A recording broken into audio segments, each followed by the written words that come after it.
Gracias a la Sociedad Dominicana de Menopausia y Osteoporosis por la invitación a este magno evento. Muchas gracias a todos presentes hoy en día en esta conferencia. Bueno, hablar de lo que es el piso pélvico, hoy se está utilizando, y de los últimos años, la importancia que radica la evaluación sonográfica precisamente en la menopausia. Y la sonografía ha sido un gran soporte por todas esas patologías que se asocian precisamente con la paciente en el periodo de la menopausia. Ustedes saben, por los cambios ya embrionarios, los cambios estrogénicos, toda la afectación que hay precisamente de los músculos y los ligamentos de la región pélvica.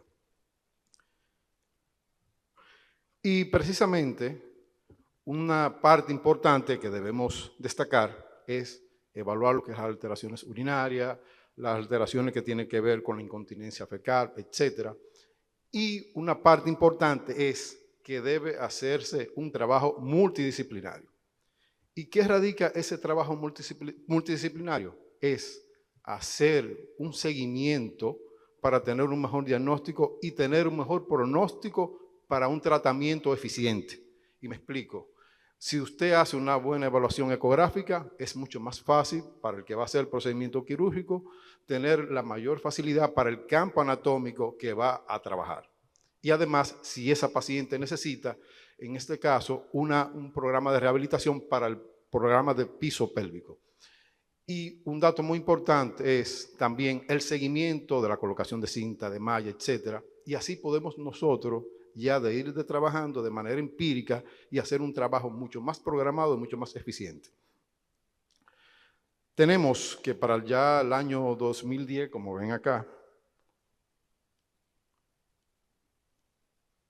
el año 2010 se hablaba que ya habían alrededor de 210,000 pacientes que tuvieron colocación de cinta de incontinencia urinaria de esfuerzo. Es decir, y si ustedes ven lo que es la parte de los sling, que se pueden presentar un alto aumento de lo que es las alteraciones precisamente de la colocación de las mallas y de la cinta. Y en este caso mostraremos cuándo, en qué momento podemos nosotros sonográficamente hablar de la obstrucción, etcétera, o cuándo podemos hablar que hay una incontinencia urinaria de esfuerzo precisamente a la colocación de la cinta y o la malla.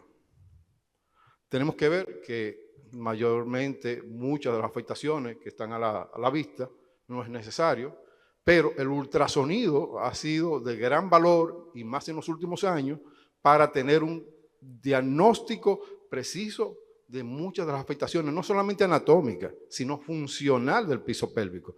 Y le mostraré más adelante la importancia que tiene de la valoración precisamente de los músculos, del músculo elevador del ano, cómo está la contracción del músculo, etcétera. Y eso nos permite a nosotros ir identificando precisamente algunos de los valores que podemos nosotros hacer ya para una precisión diagnóstica. Y el tema de lo que es la parte de las imágenes, como les mencioné, el tema ya que el ultrasonido nos ayuda a todas esas problemáticas que está, por ejemplo, a la vista. Tenemos la importancia nosotros hacer la clasificación anatómica. El compartimiento anterior, que está dado precisamente por lo que es la uretra y la vejiga, que tenemos que valorar, el compartimiento apical, que es valorando lo que es el útero y el canal vaginal, y el compartimento posterior, que es la parte ya a nivel de recto, que es un tema también muy amplio, que no solamente se relaciona con el tema de la menopausia, ese seguimiento también en esa paciente, en el parto vía vaginal, el trauma, lo que sea, el seguimiento que se da precisamente a las lesiones a nivel del ano y a nivel del recto, etc. Y precisamente las afectaciones que se dan a nivel ya a la parte interna y la parte externa del esfínter. Parte de los objetivos es precisamente enfocarnos y ir estudiando esas áreas anatómicas para la precisión, como hablamos anteriormente. Hay una serie de estudios que se realizan en lo que es la parte del piso pélvico, pero lo que atañe en el día de hoy es precisamente el tema ultrasonido. Y si hacemos la comparación, como por ejemplo con la resonancia magnética, es mucha más la sensibilidad, el manejo del ultrasonido, aparte de eso, el costo y también que no permite ese tema de la claustrofobia que provoca la resonancia magnética y también la accesibilidad que hay en cuanto a lo que es el ultrasonido para hacer nosotros una calidad diagnóstica que vaya acorde precisamente con un buen operador y que pueda hacer un diagnóstico efectivo. Hoy en día, y lo importante es, hay diferentes tipos de evaluación de piso pélvico.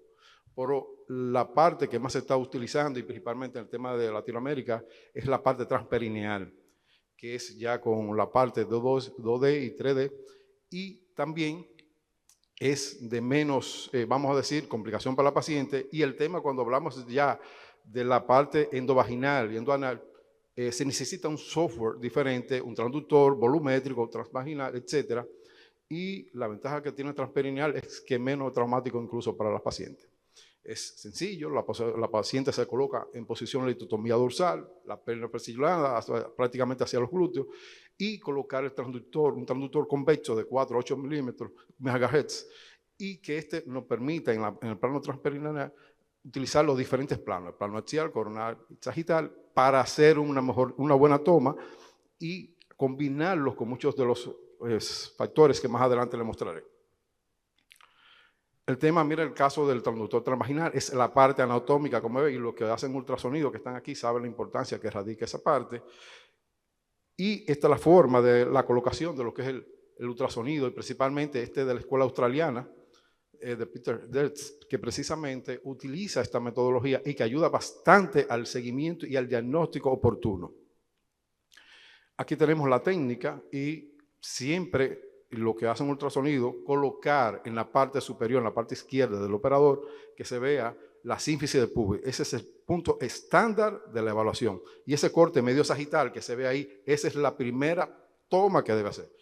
Y cuando hacen en esa primera toma, precisamente ahí, en lo que refiere a esa área, o colocamos, tenemos que tener una profundidad de 7 a 8 centímetros, tenemos que tener los armónicos altos y elevados, bien ajustados, para que se pueda tener una imagen con una buena resolución. Aquí tenemos los cortes, el corte medio sagital, cómo debe realizarse, etcétera, y vemos la parte de los diferentes compartimentos. ¿Qué nos permite la ecografía del piso pélvico? Y precisamente con lo que vemos aquí, la evaluación en tiempo real, nos ayuda la función también, y le mostraré más adelante pasos que nos ayudan a nosotros a ir teniendo un mejor proceso para nosotros ir descartando diferentes patologías. Y, por ejemplo, el tema del compartimento anterior, como lo ven aquí, el tema del residuo postmisional, es importante que la paciente haya orinado, y en este residuo postmisional hacemos una medición que es A por B y una constante que debe tener de 5.6 para sacar ese porcentaje de residuo miccional. ¿Y qué sucede? Es importante, un residuo miccional por encima de 100, estamos hablando de una paciente que está teniendo problemas o hay un aumento de ese residuo postmisional, entonces hay una problemática que nosotros debemos que evaluar. Y es muy importante evaluar si hay una alteración de lo que es el músculo detrusor que se puede correlacionar precisamente con la evaluación al inicio de lo que es ese residuo. Tenemos lo que es la parte del grosor del detrusor, que le mostraré más adelante. Es importante, la evaluación se hace en 3 dimensiones y no debe exceder los 5 milímetros. Si excedió los 5 milímetros, hay que tener mucho cuidado con algún trastorno relacionado con un proceso infeccioso, etcétera, o alguna alteración del músculo detrusor que afecta directamente a esa paciente y que muchas veces creemos que es otra patología y no hacemos el diagnóstico oportuno y se nos escapa tener una precisión diagnóstica y lamentablemente tenemos un pronóstico desfavorable. Tenemos el caso de la biometría de la uretra, no debe pasar de 3 centímetros. El tema de lo que es el cuello vesical en reposo y en Valsalva, debemos valorarlo. Y si hay alteración, y ahí podemos diagnosticar lo que es el tema de la hipermovilidad uretral, que es un tema importante también de la urgencia urinaria, etcétera, y que nos permite a nosotros, a través de este método, tener una calidad a la hora de hacer un diagnóstico oportuno. El tema de lo que es la rotación uretral, es importante tener equipos sonográficos que tengan ese software que le permita a usted hacer lo que es ese ángulo, y el ángulo también retrovesical, que nos permite también tener una valoración de cómo está, así podemos valorar el caso de un cistocele, etc. El caso, por ejemplo, de lo que es la rotación uretral, no debe pasar los 50 grados. El tema de lo que es el ángulo retrovesical, es importante definir cuando hablamos de un ángulo retrovesical abierto o cerrado, y lo que son urólogos saben aquí también la importancia que radica en esa parte, y esta no debe exceder los 140 grados. Tenemos lo que es el funneling uretral. Aquí valoramos el porcentaje de funneling, es decir, esa embudización que tiene lo que es la parte de la uretra y que permite entonces nosotros hacer un diagnóstico claro y oportuno. El tema de descenso de la vejiga, que le mostraré más adelante, los pasos clave e importantes que tienen para nosotros valorar si verdaderamente hay un descenso de la vejiga, si hay un descenso de lo que es la parte del cervix, cómo se hace, o se evalúa lo que es el descenso al nivel de la polla rectal, etc. Aquí vemos, por ejemplo, primero hacemos la evaluación, lo que es la evaluación de reposo, y buscamos lo que es el diámetro anteroposterior. El diámetro anteroposterior nos permite también hacer una valoración en el diámetro también en contracción. Y así podemos nosotros ver la función de ese músculo elevador del ano, haciendo lo que es el porcentaje de la relación, lo que es el diámetro anteroposterior en reposo y en contracción, y ahí se saca el porcentaje, y que más adelante lo mostraré, lo que se correlaciona para saber si una contracción a nivel de ese músculo es débil o es fuerte o es normal, etc. Aquí vemos, y precisamente vemos aquí la sínfisis del pubis, aquí la parte del elevador del ano, aquí vemos en reposo y medimos lo que es el diámetro anteroposterior y aquí la longitud de la uretra. Esta es la vejiga, esta es lo que es la parte del músculo a nivel del detrusor, etcétera, y que es muy importante a la hora de hacer una buena valoración. Vemos lo que es un segundo paso, si nosotros vamos en orden, es valorar precisamente en Valsalva. Hay pasos que se recorren. La paciente se pone en lo que es la parte de reposo, la parte en contracción y la parte en Valsalva. Y cada área y cada plano, nosotros en cada función que haga la paciente, nos permite ir descalificando o descartando alguna alteración precisamente en los diferentes planos que vamos evaluando. Aquí vemos lo que es la parte, vemos lo que es el cuello vesical. Miren la parte del residuo postmisional y se mide lo que es la parte del músculo detrusor. Vemos, miren esta forma, mira cómo se hace.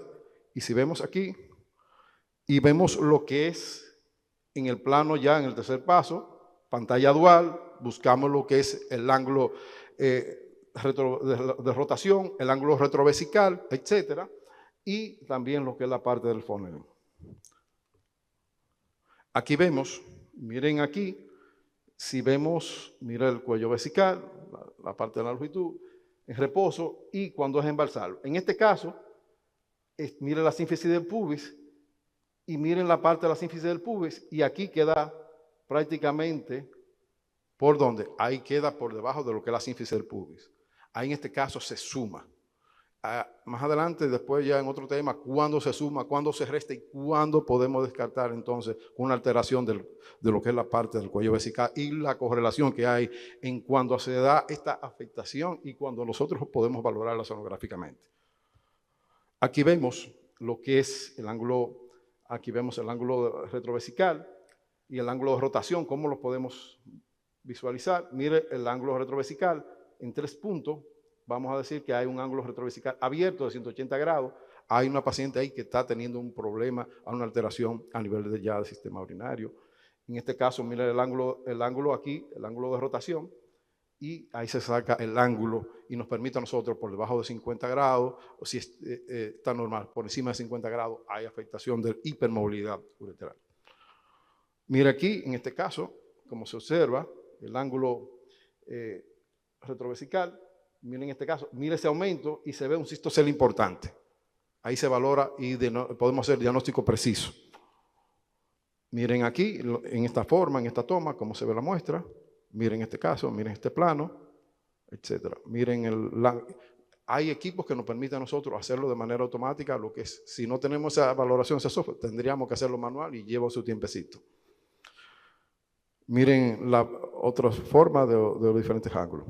Aquí tenemos ya lo que es la parte también, lo que es la parte en reposo en Valsalva. Es importante, y miren aquí lo que es la cinta, lo que es el sling, es clave, y precisamente a lo que lo colocan cinta, lo que radica, por ejemplo, usted valorar a qué distancia está esa cinta.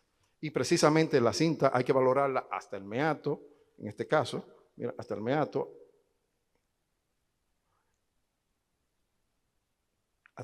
lo que es la parte del cuello vesical, y hasta la uretra también. Una disminución de lo que es la parte de la cinta hasta la uretra, de lo normal debe ser 3 a 5 milímetros. Si está por debajo de los 3 milímetros, se asocia con obstrucción y lo podemos valorar sonográficamente. Por encima de 5 se asocia con alteración de incontinencia urinaria de esfuerzo.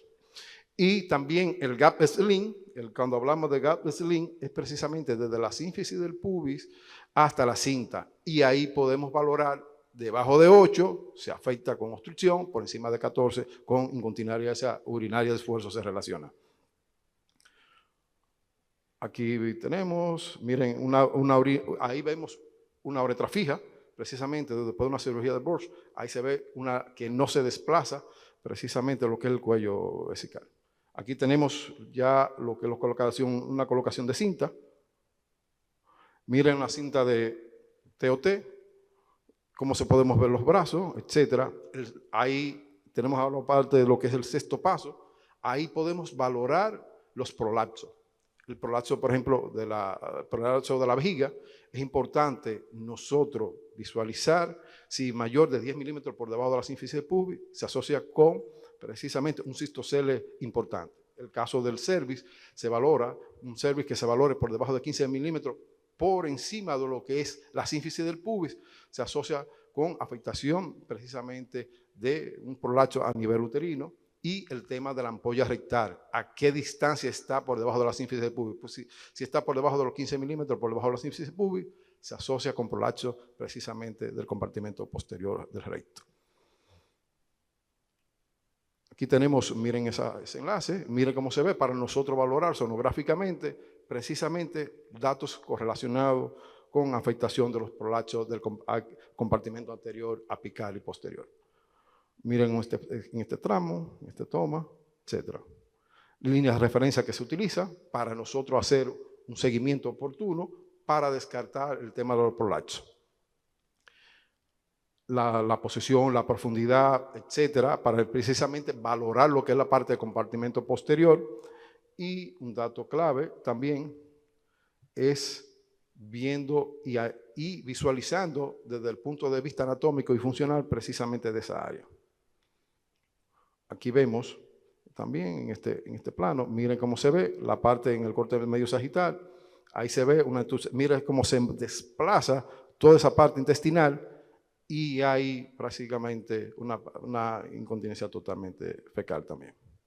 Miren aquí, en este plano, y vemos la sínfisis del pubis, miren cómo se desplaza lo que es el domo de la vejiga, mira hasta dónde está y hay un cistocele bien marcado. Miren las diferentes posiciones y que nos permiten hacer un diagnóstico preciso y oportuno.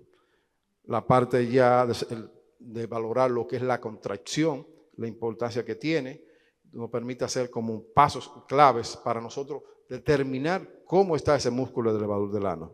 Un dato importante también es la valoración del gap uretral, que en esta forma, para hacer el gap uretral, vemos de este plano, debe verse la sínfisis del pubis aquí abierta, aquí cerrada, y aquí no debe observarse la sínfisis del pubis para nosotros hacer una valoración de lo que es el gap uretral. Aquí tenemos ya la valoración del hiato, es clave importante, y precisamente la paciente colocarla en la parte de Valsalva para nosotros hacer una valoración mayor de 25 lo que es centímetros cuadrados, podemos decir que es una afectación del gap, de lo que es el hiato ya urogenital. Aquí tenemos la forma, cómo se realiza, etc. Y un paso importante es la valoración también de la parte anal. Las lesiones que se dan y precisamente relacionadas con la parte ya del piso pélvico, etcétera, la menopausia, es importante también la valoración del ano. Aquí está la parte anal y la valoración. Así que nada, muchas gracias.